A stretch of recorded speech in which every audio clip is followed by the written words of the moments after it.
Hello hello. हम भी जाने मन तेरे लिए ताजमहल बनाएंगे, हम भी जाने मन तेरे लिए ताजमहल बनाएंगे। एक कप सुबह एक कप शाम को पिलाएंगे।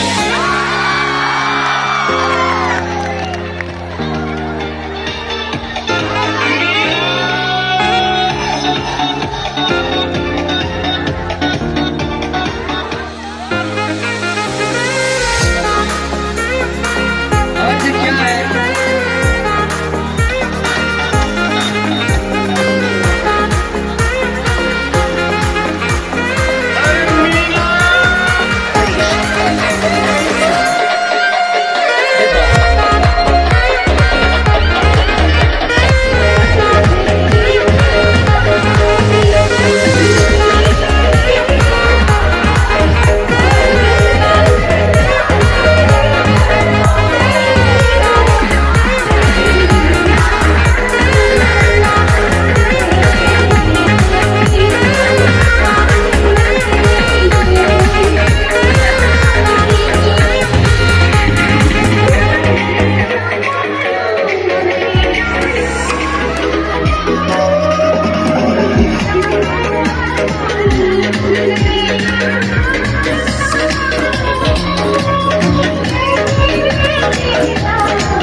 शेखपुरा के या साहिबगंज के आपका मार्गदर्शन 3 साल तक मुझे भी मिला, बहुत कुछ सीखने को मिला, आगे भी मिलता और कुछ सीखते, लेकिन जो सरकारी नियमावलियां हैं उसके तहत हर एक व्यक्ति को, कर्मचारी को एक न एक दिन सेवानिवृत्त होना है।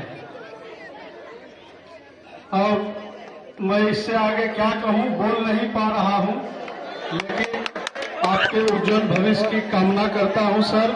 आप इस संस्था के बाद जहां भी रहेंगे, मुझे मालूम है कि आप घर बचने वालों में से नहीं हैं। आप कहीं ना कहीं आपका मार्गदर्शन लोगों को मिलता रहेगा और आप अपनी जो ऊर्जा आप में है वो ऊर्जा का आप सर उपयोग करें। जब तक शरीर साथ देता है तब तक अपनी ऊर्जा का सर उपयोग करें। ऐसी उज्जवल भविष्य के कामना के साथ धन्यवाद सर, आपका पुनः अभिनंदन सर। कक्षा 6 से लेकर 12 तक के पढ़ने वाले हमारे नौनिहाल बच्चों, सबसे पहले तो मैं आप सबके प्रति अपनी कृतज्ञता व्यक्त करता हूं कि आपने आज हमारे रिटायरमेंट के अवसर पे इतना अच्छा कार्यक्रम का आयोजन किया। प्यारे बच्चों, सरकारी नियमावली के अनुसार 60 साल के बाद कर्मचारी को सेवानिवृत्त होना पड़ता है और मुझे भी होना पड़ रहा है।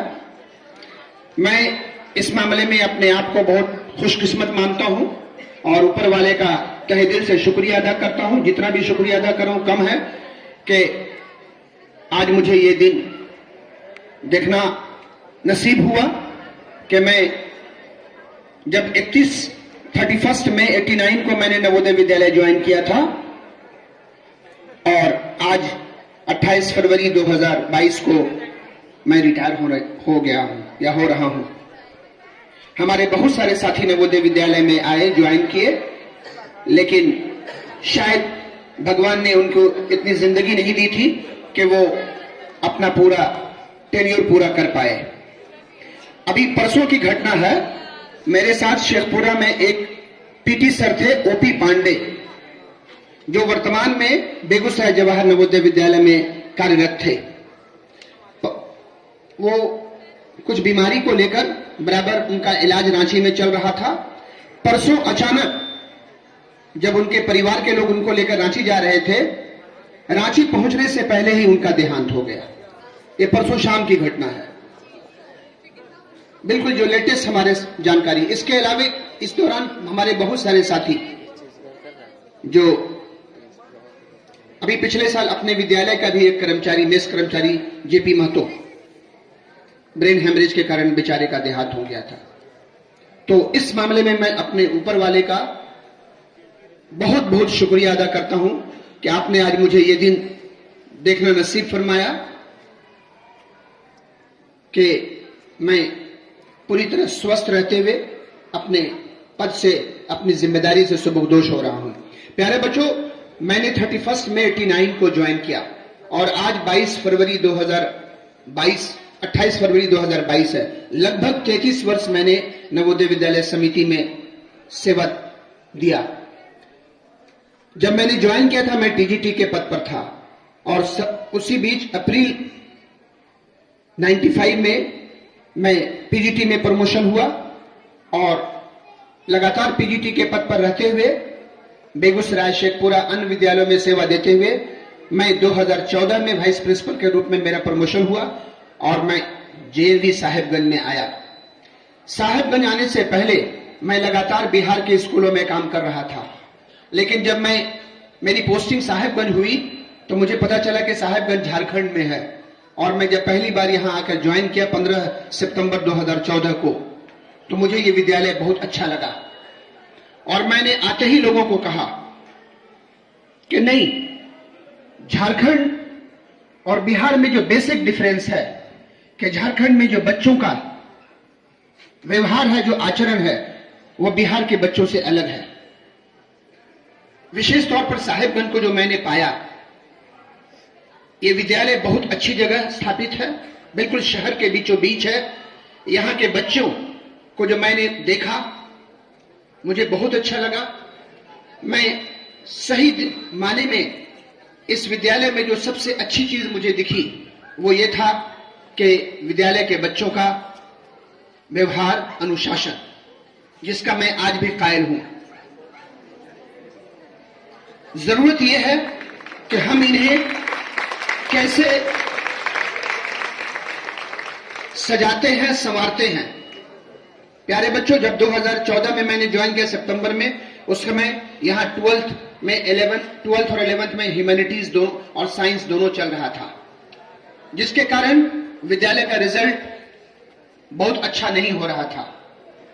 हम लोगों ने मिलजुल कर अपने शिक्षकों के साथ लगातार बैठक कर विद्यालय के एकेडमिक माहौल को सुधारने का कोशिश किया और धीरे धीरे 2015 नहीं 16 के बाद से विद्यालय का रिजल्ट इंप्रूव करना शुरू हुआ। आपको मैं बताऊं कि 2018 में विद्यालय का रिजल्ट बहुत ही अच्छा रहा। शायद पिछले 4-5 सालों में 2018 में जो विद्यालय का रिजल्ट हुआ वो सबसे अच्छा रिजल्ट था। उस वर्ष हमारे शिक्षकों ने और सारे लोगों ने मिलजुल कर, जो बैच हमारा था वो भी उस समय का बहुत ही अच्छा बैच था,